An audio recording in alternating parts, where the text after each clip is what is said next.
बच्चों, आज के लेक्चर में हम लोग क्वांटम नंबर पर आधारित क्वेश्चंस के बारे में जानेंगे कि इस पर आधारित क्वेश्चन को हम लोग दरअसल कैसे कैसे डील करते हैं। ओके, कि क्वांटम नंबर पर आधारित क्वेश्चन, जिसमें कि सबसे पहला क्वेश्चन जो हम लोग यहाँ पर देख रहे हैं वो क्वेश्चन क्या है कि energy of the electron in hydrogen atom is given by the expression. This is actually energy of electron of hydrogen atom. Okay, calculate the amount of energy required to promote electron from first energy level to third energy level. Okay, ऐसे तो हम खुद भी अपने formula से बना सकते हैं, तो promote electron from first energy level to second energy level.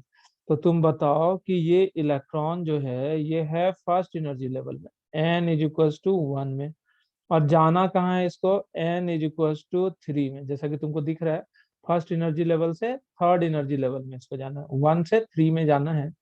तो यहाँ पर E3 है और यहाँ पर का एनर्जी E1 होगा।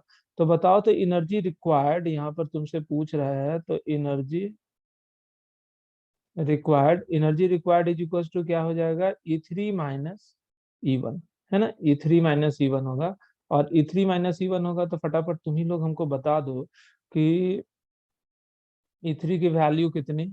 यहाँ से En is equal to minus 1.312 into 10⁻⁶, ऊपर वाले से देखना, divided by N square means what, 3 का स्क्वायर 9 हो जाएगा, और माइनस ऑफ E1 का वैल्यू कितना, -1.312 इंटू 10⁻⁶, और डिवाइडेड बाय एन स्क्वायर, मतलब 1 का स्क्वायर तो 1 ही रह जाएगा, है ना। अब तुम बताओ, माइनस माइनस प्लस हो जाएगा, तो ये कितने के बराबर हो जाएगा, प्लस 13.1.312 इंटू 10⁻⁶, और इसको कॉमन भी हम लोग ले सकते हैं, इसको कॉमन ले लेंगे तो इस साइड बचेगा 1 और माइनस 1/9, जो भी वैल्यू हो जाए इतना joule per mole, and this is the answer. B question जो है उसमें अगर तुम लोग ध्यान से देखो, what will be the ionisation energy. Ionisation energy का क्या मतलब होता है, आयनाइजेशन एनर्जी करने का मतलब the amount of energy required to remove an electron completely from any atom. तो कंप्लीटली बाहर निकालने के लिए क्या करना होगा, ग्राउंड स्टेट से इलेक्ट्रॉन को निकालकर इंफिनिटी पर रखना होगा। मतलब दिस इज E1 एंड और दिस इज E इंफिनिटी, जो कि तुमको नजर भी आ रहा है। तो यहाँ पर तुम लोग हमको बता दो कि आयनाइजेशन एनर्जी कहने का मतलब क्या हुआ, E इंफिनिटी माइनस E1। ठीक है, तो तुम लोग बताओ E इंफिनिटी की जगह क्या रख दोगे, माइनस 1.312 इंटू 10⁻⁶, जो कि ऊपर में फॉर्मूला से, यहाँ पर जो फॉर्मूला है इस फॉर्मूला से, डिवाइडेड बाय इंफिनिटी का स्क्वायर, और minus of minus 1.312 into 10⁻⁶ divided by 1 का स्क्वायर। सही है, तो something by infinity is equal to 0, और 0 प्लस ये माइनस माइनस प्लस हो जाएगा, और 1.312 इंटू 10⁻⁶ डिवाइडेड बाय 1, जो भी हो जाए इतना joule per mole, and this is the answer. सही है ना। नेक्स्ट क्वेश्चन की ओर बढ़ते हैं। What subshells are possible in n is equal to 3। देखो ध्यान से, n का वैल्यू तुमको दिया है कितना, 3। l का वैल्यू क्या होता है, l का वैल्यू होता है 0 टू n-1, ये ना होता है। l means what, azimuthal quantum number. Azimuthal quantum number ही सब सेल को दर्शाता है। n मतलब प्रिंसिपल क्वांटम नंबर सेल को बताता है, और azimuthal quantum number subshell को बताता है। तो तुम देखो, l is equal to 0 to n-1, 0 to 3-1 means what, 0 to 2, 0 से 2, 0 से 2 क्या होगा, 0 होगा, 1 होगा, और 2 होगा, 0 1 2।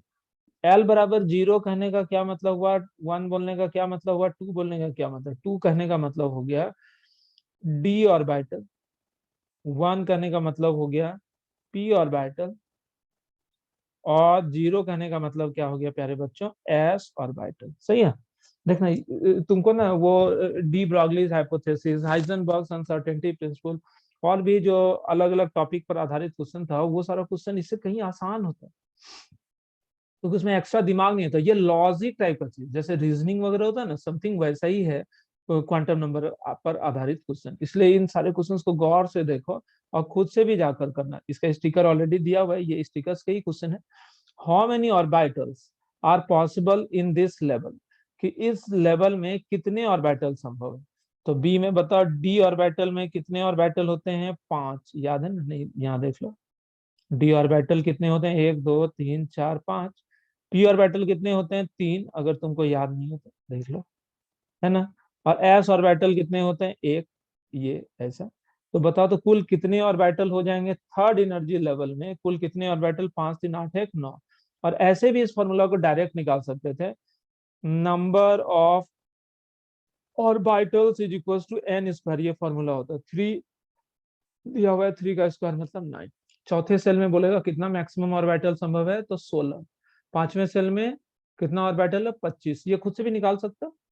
Next, using SPD notation describe the orbitals which the following quantum number. सबसे पहले तो तुम खुद जान लो कि एल का वैल्यू जो होता है क्या होता है, और टाइप ऑफ ऑर्बिटल कौन सा होता है। एल की वैल्यू अगर 0 तो कौन सा ऑर्बिटल, तो एस ऑर्बिटल, याद रहेगा। एल का वैल्यू 1 मतलब कौन सा ऑर्बिटल, पी ऑर्बिटल। एल का वैल्यू 2 कौन सा ऑर्बिटल, डी ऑर्बिटल। एल का वैल्यू 3 कौन सा orbital, F orbital. S P D F. तो तुम बताओ ए जो है, ए में क्या है, एन बराबर 1, l is equal to 0। N is equal to 1 है और एल बराबर कितना है, 0। एल बराबर 0 कहने का मतलब ही हो गया एस ऑर्बिटल, और एन मतलब 1 कहने का मतलब 1 एस ऑर्बिटल, ठीक है। डी में देखो एन बराबर 3 तो 3 हो गया, और एल बराबर 1, एल इज इक्वल टू 1 करने का मतलब पी, 3 पी ऑर्बिटल। सी जो है बच्चों वो क्या है, एन बराबर 4, l is equal to 2, n is equal to 4, और एल की वैल्यू कितनी है, 2 के बराबर, 2 मतलब डी, 4 डी ऑर्बिटल।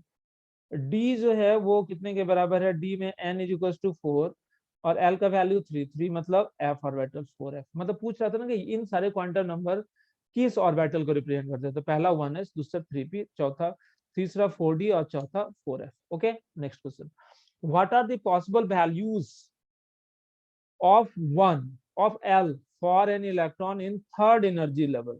करा थर्ड एनर्जी लेवल में एन का वैल्यू तुमको दिया हुआ है कितना, ए में दिया हुआ है एन का वैल्यू 3, समझे। और बी वाले क्वेश्चन में एन का वैल्यू दिया हुआ है 3d, एक्यूरेट दे दिया। तो एन का वैल्यू 3, तो एल का वैल्यू 0 टू एन माइनस 1 होता है। तो 0 टू 3 माइनस 1 मतलब क्या हो सकता है, 0 1 एंड 2। मतलब ये 3 तरह का एल का वैल्यू हो सकता है। मतलब ए वाले क्वेश्चन में बोल रहा है थर्ड एनर्जी लेवल में क्या क्या एल का पॉसिबल वैल्यू हो सकता है, तो 0 भी हो सकता है, 1 भी हो सकता है, 2 भी हो सकता है। और 3D ऑर्बिटल में चूंकि ऑलरेडी डी लिख दिया है, और डी में अभी हमने बताया था एस पी डी एफ, चारों ऑर्बिटल के लिए एल का वैल्यू कितने के बराबर होता है, एस में 0, पी में 1, डी में 2 और एफ में 3। तो तुम बताओ डी ऑर्बिटल के लिए एल का वैल्यू कितने के बराबर है, 2 के बराबर। इज इट ओके और not, definitely okay. How many subshells are there in n shell. देखो नंबर ऑफ सेल्स को भी हम लोग इस तरह से दर्शाते हैं, किसी भी एटम में बहुत सारा सेल है, तुमको नजर भी आ रहा है। तो पहला सेल जो है n is equal to 1, n is equal to 2, n is equal to 3, n is equal to 4, है ना। तो this shell is K, this shell is L, this shell is M, this shell is N, K L M N. तो खैर यहाँ पर तुमको बोल रहा है एन सेल, एन सेल मतलब, एन सेल मतलब एन की वैल्यू 4, मतलब चौथे सेल की बात हो रही है। How many orbitals are there in d subshell. कह रहा है डी सब सेल में कितना ऑर्बिटल होगा, फिर से बोलते हैं how many subshells are there इन। पहला क्वेश्चन था कितना सब सेल होगा, सब सेल मतलब l. How many subshell, subshell कहने का मतलब l is equal to what, for n is equal to 4। तो एन इज इक्वल टू 4 है, तो एल का वैल्यू 0 टू एन माइनस 1, मतलब 0 टू 4 माइनस 1, 4 माइनस 1 मतलब 0 टू 3। सही है कि गलत, 0 टू 3 मतलब क्या क्या, 0 है, 1 है, 2 है और 3। मतलब एस ऑर्बिटल है, पी ऑर्बिटल है, डी ऑर्बिटल है और एफ ऑर्बिटल है एन इज इक्वल टू 4 में। एन इज इक्वल टू 4 मतलब एन सेल। देख रहे हो कैसे कैसे क्वेश्चन को घुमाकर तुम लोगों को दे रहा है, काफी आसान। How many orbitals are there in d subshell. D subshell में कितने ऑर्बिटल होते हैं, how many orbitals are there in d subshell. D subshell में कितने ऑर्बिटल होते हैं। देखो डी सब सेल की अगर बात करें तो उसमें कुल मिलाकर 5 ऑर्बिटल होते हैं, 1 2 3 4 5। ऐसा इस वजह से कि डी के लिए एल का वैल्यू होता है 2, तो एम का वैल्यू होता है माइनस एल 2 प्लस एल। तो -2 से +2 क्या होगा, -2 -1 0 +1 और +2। ये जो m का वैल्यू है, तो etch value of m represent a particular orbital. इसी वजह से हर एक m के वैल्यू के लिए तुम लोगों को दिख भी रहा होगा कि कुल मिलाकर कितने ऑर्बिटल हैं बताओ, यहाँ पर माइनस है +2, समझ में आ रहा है ना, कुल मिलाकर 5 ऑर्बिटल होता है डी में। Okay, state which of the following sets of quantum numbers would be possible and which would not be permissible for an electron in an atom। समझ रहे हो बात को, कह रहा है इसमें से कौन सा ऑर्बिटल संभव है और कौन संभव नहीं है किसी भी एटम के लिए। बड़ा होश से देखना, जो तुमको क्वांटम नंबर वाली क्लास है ना, जिसका वीडियो ऑलरेडी तुम्हारे ग्रुप में है, उस वीडियो को 2 बार देखो, 3 बार देखो। एटॉमिक स्ट्रक्चर में अगर अच्छे स्टूडेंट से अगर कोई क्वेश्चन गलत होता है तो ये सामान्य तौर पर देखा जाता है क्वांटम नंबर का ही क्वेश्चन गलत होता है। और पता नहीं, हमको तो क्वांटम नंबर काफी आसान लगता है। वो तब जब क्वांटम नंबर के चीजों को काफी इजी मैनर में पढ़ो, और वो इजी मैनर में ऑलरेडी पढ़ाया जा चुका है, उसका वीडियो तुम लोगों को ग्रुप में डाला गया है।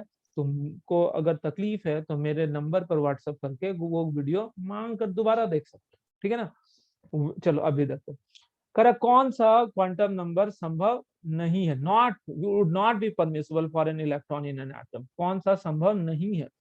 तो देखो, तुम तो जानते हो ये बात कि एन का वैल्यू होता है प्रिंसिपल क्वांटम नंबर, एल बराबर 0 टू n-1 होता है, जो कि एन पर ही निर्भर है एल का वैल्यू। एम का वैल्यू -L2 + L है, जो कि एल पर निर्भर होता है, समझ में आ रहा है। और देखो एस का वैल्यू तो 2 ही हो सकता है, या तो +1/2 और -1/2, यही तो हो सकता है। तो इतना ही ना क्वांटम नंबर। तो देखो ध्यान से पहला वाला चेक करते हैं। एन का वैल्यू है 3, दिखा क्या तुम लोगों को, एन का वैल्यू कितना है 3। तो एल का वैल्यू तो 0 टू n-1 होता है, तो अगर एन का वैल्यू 3 है तो एल का वैल्यू 0, 1, 2 तक ही होगा। एल का वैल्यू 3 संभव है क्या, नहीं, तो ये वाला तो सीधे गलत है, आगे चेक करने की क्या जरूरत है। एल का एन का वैल्यू अगर 3 रहेगा तो एल का वैल्यू 0, 1, 2 तक ही जाएगा। दूसरा, एन बराबर 3 है तो एल बराबर 3 लिख दिया, इसको भी ऐसे ही काट देते हैं। एन का वैल्यू 3 अगर है तो एल का वैल्यू 0, 1, 2 तक ही जाएगा। एन का वैल्यू 0 है, जो कि तुमको दिख रहा होगा, एन का वैल्यू कितने के बराबर है बताओ, 0। एन का वैल्यू 0 हो ही नहीं सकता है, क्यों, क्योंकि एन का वैल्यू 1 से शुरू होता है, मतलब कोई भी सेल की संख्या, पहला सेल, दूसरा सेल, तीसरा सेल, 0th सेल क्या होता है, ऐसा तो कुछ होगा नहीं। एन का वैल्यू 5, ये संभव है, एन का वैल्यू 5 संभव है। तो 5 के लिए n = 5 रहेगा तो l का वैल्यू 0, 1, 2, 3, 4 तक जाएगा, तो 4 है भी यहाँ पर लिखा, यानी कि ये सही है। m का वैल्यू +3, तो m का वैल्यू सोचो मैक्सिमम 4 तक जाएगा, तो 4 के लिए +4 से -4 तक के बीच में ही है ना, +3 चलेगा। लेकिन स्पिन क्वांटम नंबर का वैल्यू +1 लिख दिया, जबकि स्पिन क्वांटम नंबर या तो +1/2 या तो -1/2 के बराबर हो, यानी कि बच्चों ये वाला भी गलत है। किस वजह से, इस स्पिन क्वांटम नंबर के गड़बड़ी की वजह से। पांचवा, n बराबर 4 चलेगा, तो n बराबर 4 अगर रहेगा, n = 4, तो l का वैल्यू 0 टू 3 जा सकता है, 0 टू n-1 यानी कि 3 तक, तो 3 है भी चलेगा। m का वैल्यू देखो -2, बिल्कुल जैसे 2 रहता है तो 2 के लिए क्या होता है, -2 से +2 m का वैल्यू होता है ना, 3 में भी आएगा, l का वैल्यू 3 में भी -3 से +3 में -2 आएगा, ये भी चलेगा। स्पिन क्वांटम नंबर का वैल्यू -1/2 दिया, चलेगा, क्योंकि या तो +1/2 होगा या तो -2, यानी कि इसका आंसर जो है वो कितना हो गया बच्चों, पांचवा। ये सब कुछ तुम तब बना पाओगे जब तुम्हारा डीप अंडरस्टैंडिंग रहेगा। Okay, give the sets of quantum number that describe N electron in 3p orbital. ये 3p ऑर्बिटल है, तो 3p है, 3p मतलब n = 3p, ऐसा होगा 3 ऑर्बिटल का। देखना ध्यान से, बोला set of quantum number, n का वैल्यू क्या हो सकता है 3p के लिए 3, ये तो ऑलरेडी 3 जो दिया हुआ, this is the value of n means principal quantum number. ये जो p दिया हुआ है मेरे प्यारे बच्चों, p का वैल्यू बताओ, तो p ऑर्बिटल है, तो p ऑर्बिटल के लिए सॉरी l का वैल्यू मतलब एजीमुथल क्वांटम नंबर कितने के बराबर होगा, 1, तुमको पता होना चाहिए। s p d f, l का वैल्यू कितने के बराबर होता है, s ऑर्बिटल के लिए 0, p के लिए 1, d के लिए 2 और f के लिए 3। तो l n के p, चूंकि p ऑर्बिटल दिया हुआ है 3p में, तो l का वैल्यू 1 हो गया। m का वैल्यू पूछ रहा है क्या क्या हो सकता है, l का वैल्यू 1 है तो m का वैल्यू क्या होगा, -1, 0 और से +1, मतलब l1 है तो -L2 + L होता है, मतलब -1, 0 और +1। स्पिन क्वांटम नंबर क्या हो सकता है, वो तो 2 ही होता है, +1/2 या फिर -1/2, क्योंकि इलेक्ट्रॉन के स्पिन को दरअसल दर्शाता है स्पिन क्वांटम नंबर, जो कि या तो क्लॉकवाइज होगा या तो एंटी क्लॉकवाइज, यानी कि +1/2 या तो -1/2। Is it okay not, definitely okay my okay sorry बच्चों। तो इसमें क्या लिखा हुआ है, what is the maximum number of electrons that can be accommodated ज्यादा से ज्यादा कितना इलेक्ट्रॉन हो सकता है, n बराबर 3 में। तो एक तो हम सीधे फॉर्मूला निकाल सकते हैं 2n स्क्वायर से नंबर ऑफ इलेक्ट्रॉन 2 इंटू 3 का स्क्वायर मतलब 18। और एक जनरल तरीके से निकालते हैं, n का वैल्यू 3 है तो l का वैल्यू क्या होगा 0 1 और 2, 0 से n-1 तक। l बराबर 0 मतलब s ऑर्बिटल, l बराबर 1 मतलब p ऑर्बिटल, l बराबर 2 मतलब d ऑर्बिटल। क्यों? क्योंकि m का वैल्यू इसमें 5 होगा। एक ऑर्बिटल में पॉलीज एक्सक्लूजन प्रिंसिपल के अनुसार 2 इलेक्ट्रॉन हो सकता है, तो इसमें 2 इलेक्ट्रॉन, इसमें कितना इलेक्ट्रॉन हो सकता है बताओ 6, और डी ऑर्बिटल में कितने इलेक्ट्रॉन हो सकते हैं बताओ 10। तो कुल जोड़ोगे 2 6 10 बराबर कितना आया, सबको जोड़ो प्लस करो 18, वो इसी के बराबर है ना। सेकेंड वाला question, in the maximum number of electron in this subshell with L बराबर 3, एल इज इक्वल टू 3 है तो इसका मतलब क्या हुआ, वो एफ ऑर्बिटल। एफ ऑर्बिटल मतलब टोटल कितने ऑर्बिटल, 1 2 3 4 5 6 7, कुल मिलाकर 7 ऑर्बिटल। एक ऑर्बिटल में मैक्सिमम 2 इलेक्ट्रॉन, नहीं कि इसमें 2 2 2 2, इस तरह से तुम जाके कोई मंदिर के सामने नहीं करने लगना 2 2 2 दे देगा कान के नीचे 2। तो खैर जो भी है, तो इधर बताओ कि कितने इलेक्ट्रॉन हो जाएंगे 14, तो इसका आंसर कितना हो जाएगा 14। In an orbital with m is equal to +3, कह रहा है कि m बराबर +3। तो याद रखना ये वाला क्वेश्चन बच्चा लोग कंफ्यूज करता है, m मतलब मैग्नेटिक क्वांटम नंबर, और मैग्नेटिक क्वांटम नंबर का वैल्यू अगर +3 दिया हुआ है यानी कि each value of magnetic quantum number represent a particular orbital. हर एक मैग्नेटिक क्वांटम नंबर एक ऑर्बिटल को रिप्रेजेंट करता है, तो +3 किसी एक ऑर्बिटल का होगा। जैसे यहाँ पर एल का वैल्यू 3 है तो -3 -2 -1 0 +1 +2 और +3, तो +3 किसी एक ऑर्बिटल का होगा ना जी।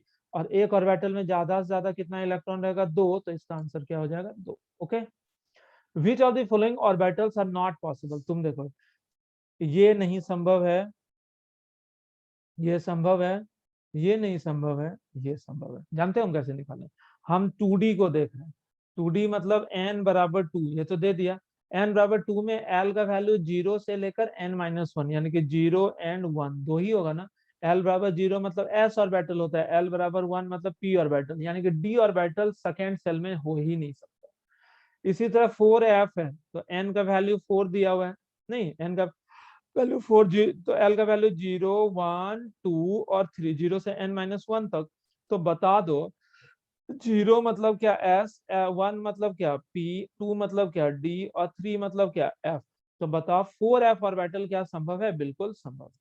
ये जो टाइम जो थोड़ा बहुत चेंज हो रहा है ना बच्चों, दरअसल हो क्या रहा है ना कि पिछला लेक्चर जो लेते हैं ना उसमें थोड़ा अगर कंटेंट ज्यादा हो जाता है, कभी कभी नहीं होता कि इसको पढ़ा ही लेते हैं खत्म ही कर देते हैं, इस वजह से तुम लोगों को थोड़ा हेक्टिक हो जाता है। कोई नहीं, तुम्हारे बाद जो वाला जो है वो भी तो परेशान होता है तुम लोगों की वजह से।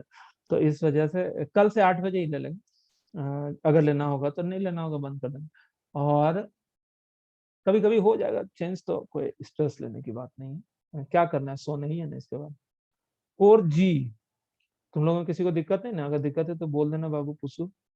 देखो 4G मतलब n का वैल्यू 4, n का वैल्यू 4 मतलब l का वैल्यू 0 1 2 3। 0 कहने का मतलब s ऑर्बिटल, 1 कहने का मतलब p ऑर्बिटल, 2 मतलब d ऑर्बिटल और 3 मतलब f ऑर्बिटल। g ऑर्बिटल तो n इज इक्वल टू 4 में होता ही नहीं, समझे। 6d, इसमें क्या होगा n इज इक्वल टू 6, तो l का वैल्यू 0 से 5 0 1 2 3 4 5। 0 मतलब s ऑर्बिटल, 1 मतलब p ऑर्बिटल, 2 मतलब d ऑर्बिटल, 3 मतलब f ऑर्बिटल, 4 मतलब g ऑर्बिटल और 5 मतलब h ऑर्बिटल, यानी कि n इक्वल टू 6 में h ऑर्बिटल तक होता है। अपने को तो d चाहिए था, तो d तो है यहाँ पर, मतलब ये संभव है। Okay, how many quantum numbers are needed, करा कितना क्वांटम नंबर का जरूरत होता है टू डेजिग्नेट एन ऑर्बिटल। इस बात को हमेशा याद रखना कि कुल मिलाकर क्वांटम नंबर कितने हैं 4, n l m s. N मतलब प्रिंसिपल क्वांटम नंबर, एल मतलब एजीमुथल क्वांटम नंबर, एस मतलब स्पिन क्वांटम नंबर। तो एन मतलब प्रिंसिपल एजीमुथल और magnetic quantum number are used to designate, copy में भी लिखा हुआ है ये बात, use to designate an orbital, किसी ऑर्बिटल को डेजिग्नेट करने के लिए इसका इस्तेमाल होता है। और किसी इलेक्ट्रॉन के डेजिग्नेशन के लिए all 4 quantum numbers are used required, use to designate any electron, किसी इलेक्ट्रॉन को डेजिग्नेट करने के लिए हम लोग इसका इस्तेमाल करते हैं। यानी कि अगर तुमको किसी इलेक्ट्रॉन का डेजिग्नेशन चाहिए तो चारों क्वांटम नंबर की जरूरत है, लेकिन अगर तुमको, क्या तो बता रहे थे कि सिर्फ ऑर्बिटल को डेजिग्नेट करना है तो सिर्फ प्रिंसिपल, मैग्नेटिक और एजीमुथल, यानी कि तीन ही क्वांटम नंबर की जरूरत होती है। यानी कि spin quantum number is specially, spin quantum number जो ये तुमको दिख रहा है, this is used specially to designation, for designation of electron. The principal quantum number n of an atomic orbital is 5। किसी एटॉमिक ऑर्बिटल के the principal quantum number n of an atomic orbital is 5। किसी atomic orbital का principal quantum number जो है 5 है। Okay, कोई बड़ी बात नहीं, इसमें क्या है 5। What are the possible values of l? कितना आसान था। l का वैल्यू क्या होगा 0 टू n-1, यानी कि 0 टू 5-1। तो बता दो क्या क्या होगा, 0 1 2 3 4, ठीक है ना। ये 5 तरह का l संभव है। The azimuthal quantum number L of an orbital is 3। किसी ऑर्बिटल के लिए azimuthal quantum number, the azimuthal quantum number L of an orbital is 3। azimuthal quantum number of an orbital is 3, दिख रहा है। The azimuthal quantum number L of an orbital is 3। What are the possible values of m? तो m का value तो तुमको पता है, m is equal to minus l to plus l. तो minus l to plus l मतलब क्या हुआ, तुम लोग बता दो।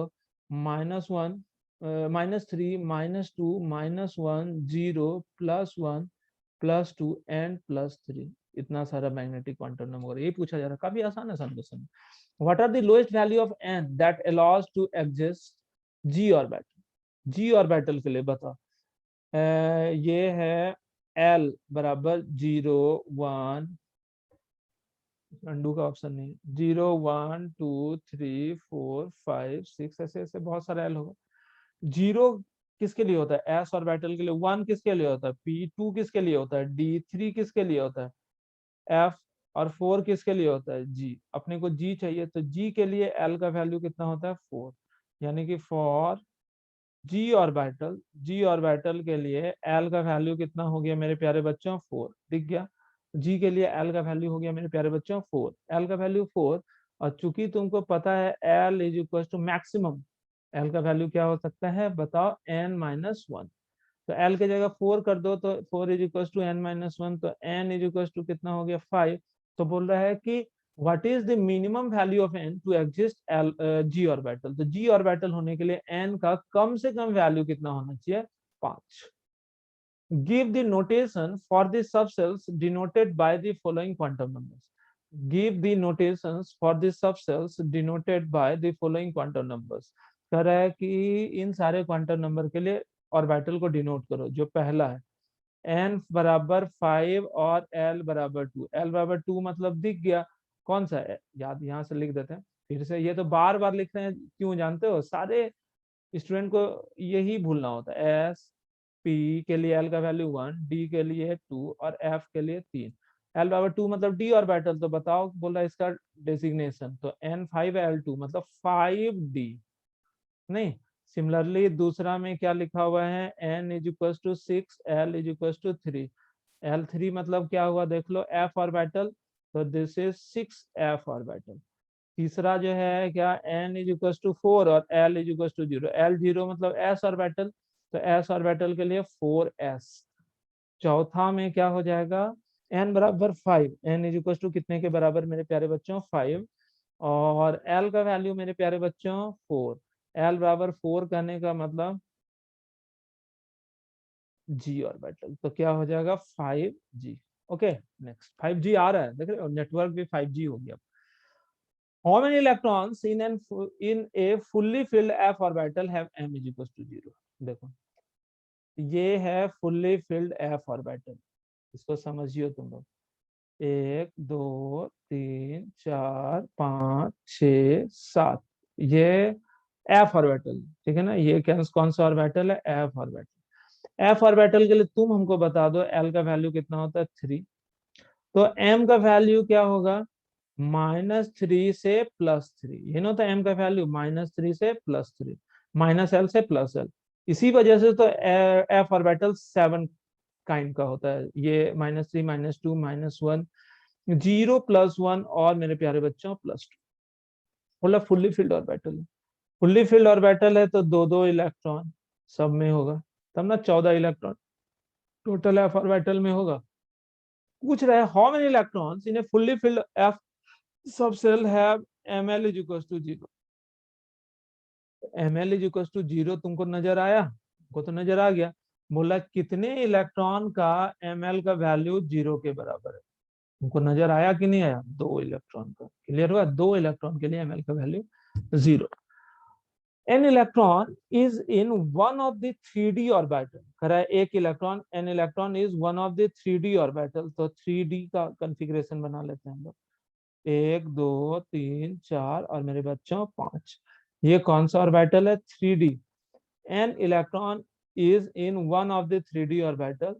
Give the possible values of n l m। तो एक इलेक्ट्रॉन कहीं पर है, अपने को नहीं पता, किसी पांचों में से किसी एक ऑर्बिटल में। तो तुम बताओ, यहां से ये तो पता चल गया n इज इक्वल टू 3। ये जो d है, इससे d से क्या पता चल गया? l is equal to 2। देखा है l का वैल्यू कितने के बराबर? 2। m का वैल्यू तुमसे पूछ रहा है। m मतलब मैग्नेटिक क्वांटम नंबर, और magnetic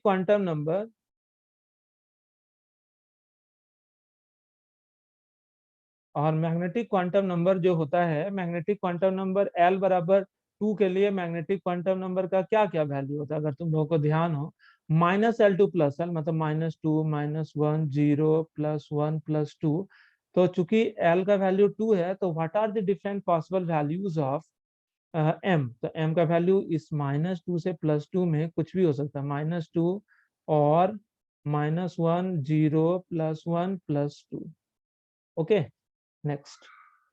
If the largest value of magnetic quantum number for an electron is 3, यानी कि ml largest maximum is equals to +3, तो +3 मैक्सिमम है, तो पॉसिबल वैल्यू क्या होगा? -3 से शुरू हुआ होगा। -3 -2 -1 0 +1 +2 और +3। ठीक है ना? इधर आ जाओ। इधर आओ, कुछ लोगों से मिलवाते हैं तुमको। इधर आओ तुम। बोलो हेलो हेलो। ऐसे कौन करता है गधा की तरह?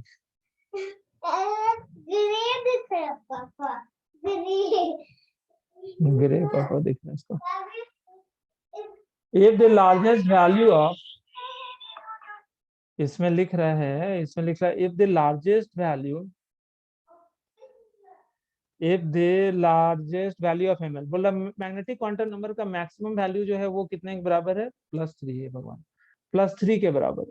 तो बोल रहा है इलेक्ट्रॉन में भी present in which kind of subshell. कह रहा है किस तरह के सबसेल में इलेक्ट्रॉन हो सकता है। तो बताओ, ml इज इक्वल टू +3 है मैक्सिमम, तो m का पॉसिबल वैल्यू ये है। तो ऐसा कब होगा बताओ? जब l का वैल्यू 3 होगा। l का वैल्यू 3 कब होता है बताओ? जब f ऑर्बिटल। समझे? तो this is the answer. Explain giving reasons which of the following set of quantum numbers are not possible। याद है अभी कुछ देर पहले दिए थे। n बराबर 0, ए में देखो क्या दिया हुआ? n बराबर 0। n बराबर 0 के वजह से ये आगे देखने की जरूरत ही नहीं है, क्योंकि प्रिंसिपल क्वांटम नंबर का वैल्यू मिनिमम 1 से शुरू होता है। n का वैल्यू मिनिमम 1 से शुरू होता है। सबसेल 1 2 3 4 5 6 7 इस तरह से होता है। इस वजह से n का वैल्यू जो है 1, तो 0 तो संभव ही नहीं है। समझ रहे हो? n बराबर 1 बोल रहा है, तो n is equal to 1, n is equal to 1 तो संभव है। n बराबर 1 रहेगा तो l का वैल्यू 0 to n-1 मतलब 0 भी संभव है। l 0 तो m का वैल्यू भी 0 संभव है। तो मैग्नेटिक क्वांटम नंबर का वैल्यू, स्पिन क्वांटम नंबर का वैल्यू +1/2 या -1/2 के बराबर होता है। तो ये भी संभव है, यानी कि बी इज करेक्ट, बी संभव है। ये ए तो गलत हो गया ना, ए नहीं। सी को देखो, सी में n का वैल्यू 1 चलेगा, l का वैल्यू 1 नहीं चलेगा, यानी कि ये गड़बड़। क्योंकि n का वैल्यू 1 होने से l का वैल्यू मैक्सिमम n-1 तक ही जा सकता है। मतलब n का वैल्यू 1 मतलब l का वैल्यू मैक्सिमम 0 तक, इसलिए सी गड़बड़, ए गड़बड़ सी गड़बड़। n का वैल्यू 2, डी में देखो n का वैल्यू 2 है, तो l का वैल्यू 2-1 मतलब 1 तक जा सकता है, चलेगा। l का वैल्यू 1 तो m का वैल्यू -1 2 +1 0 संभव है। -1/2 तो स्पिन क्वांटम नंबर संभव है, यानी कि डी भी संभव है। ई में देखो एन का वैल्यू 3 तो एल का वैल्यू भी 3 लिख दिया, ये गलत है। एन का वैल्यू 3 तो एल का वैल्यू मैक्सिमम 2 तक जाएगा, ये गड़बड़, आगे देखने की जरूरत नहीं है। तो ई गलत है। एफ में एन का वैल्यू 3 तो एल का वैल्यू 2 तक जाएगा, तो 1 है, चलेगा।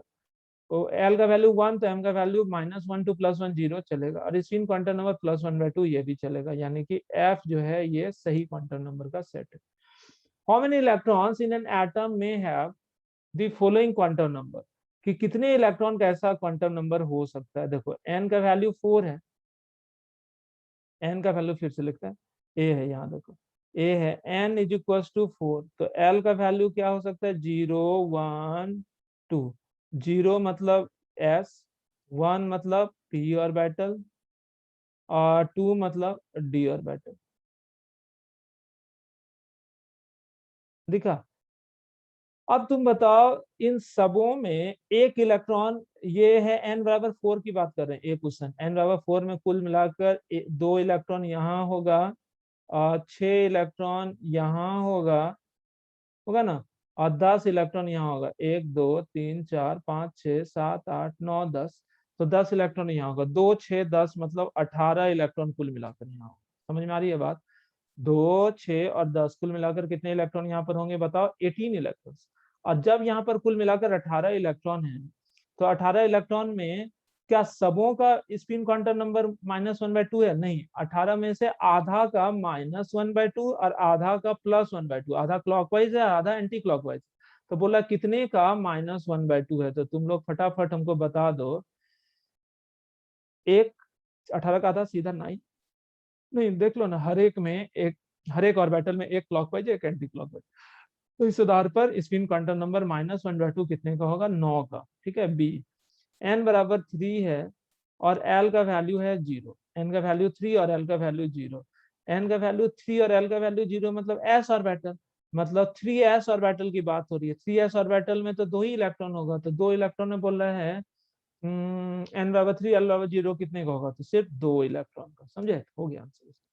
Next, calculate the excitation energy required for promotion of electron from the ground state of hydrogen to fourth energy level। तो बोल रहा है इलेक्ट्रॉन को, ये एक्स्ट्रा क्वेश्चन आ गया, n बराबर 1 से n इज इक्वल टू 4 में, तो बोल रहा है कितना एनर्जी लगेगा, एक्साइटेशन एनर्जी। तो this is equal to E4 minus E1। तो E4 इज इक्वल टू क्या होगा बताओ, -2.18 into 10⁻⁻18 Z square by N square, ये ना होता है, जेड हाइड्रोजन का हो गया 1 बाय एन स्क्वायर, एन हो जाएगा कितना 4 का स्क्वायर, सही है। और माइनस E1 का वैल्यू -2.18 इंटू 10⁻⁻18 बाय 1 का स्क्वायर, सही है ना। तो तुम हमको बताओगे तो पता चलेगा इसमें 2.18 इंटू 10⁻⁻18, 2.18 इंटू 10⁻⁻18 हो गया, और ये कॉमन ले लिए। और इसके बाद तुम बताओ 1 - 1/4 स्क्वायर यानी कि 16, इतना जूल। ठीक है, तो ये भी इजी क्वेश्चन है, इसको तुम बना सकते हो, काफी आसान लग भी रहा होगा तुमको। इसके बाद देखो next question, how many orbitals are possible in fourth energy level. तो बोला फोर्थ एनर्जी लेवल मतलब n बराबर 4, तो नंबर ऑफ ऑर्बिटल अब सीधे लिख देते हैं, 4 का स्क्वायर बराबर 16 हो सकता है, तुम लोग खुद से भी निकालना। दूसरा 5f सबसेल, f है पांचवा रहे कि चौथा रहे कि कोई भी रहे, 1 2 3 4 5 6 टोटल 7 ऑर्बिटल संभव है। What are the possible values of magnetic quantum number for the different orbitals of p? p के लिए l का वैल्यू है 1, तो मैग्नेटिक क्वांटम नंबर होगा -1 0 और +1। d के लिए l का वैल्यू है 2, तो मैग्नेटिक क्वांटम नंबर बच्चों -2 -1 0 +1 और +2 के बराबर होगा। Next, calculate the wavelength of photon which will be emitted when the electron of hydrogen atom jumps from fourth subshell to first subshell। बोल रहा है हाइड्रोजन का इलेक्ट्रॉन कहां से कहां आ रहा है बताओ, n बराबर 4 से n बराबर 1 में। तो बोल रहा है कि इसका वेवलेंथ कितना होगा, ये तो पहले का क्वेश्चन है जो कि हम लोग बनाए भी हैं। तो वेवलेंथ के लिए फॉर्मूला क्या होता है, 1/λr Z square 1/n1 square minus 1/n2 square. तो बता दो लैम्डा इज इक्वल टू क्या हो जाएगा, 1 डिवाइडेड बाय टोटल, आर की वैल्यू कितना, रिडबर्ग कांस्टेंट 1.0967 इंटू 10⁻⁷ जेड चूंकि हाइड्रोजन है तो 1 square divided 1 bye n1 square यानी कि 1 स्क्वायर माइनस 1 बाय 4 स्क्वायर। इसको तुम लोग फिर से बनाना खुद से। Okay next, the ionization energy of hydrogen atom is this much। ये मोल में बोल रहा है ionization energy इतना है। तो calculate the energy required to excite an electron of hydrogen atom from ground state to first excited state। First excited state क्या होता है जानते हो बच्चों? n का वैल्यू 1 है तो फर्स्ट एक्साइटेड स्टेट मतलब जस्ट ऊपर जाके कूद जाए। तो जस्ट ऊपर मतलब n बराबर 2 में मतलब n1 बराबर 1 और n2 बराबर 2।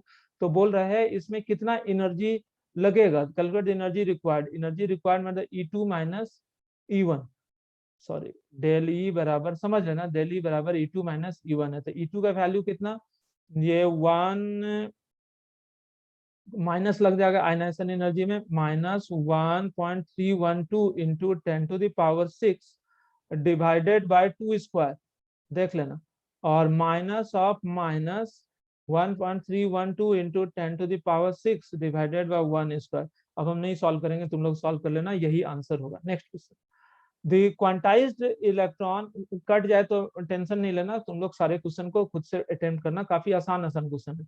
ये एनर्जी दे दिया है क्वांटाइजेशन का एनर्जी जूल पर मोल में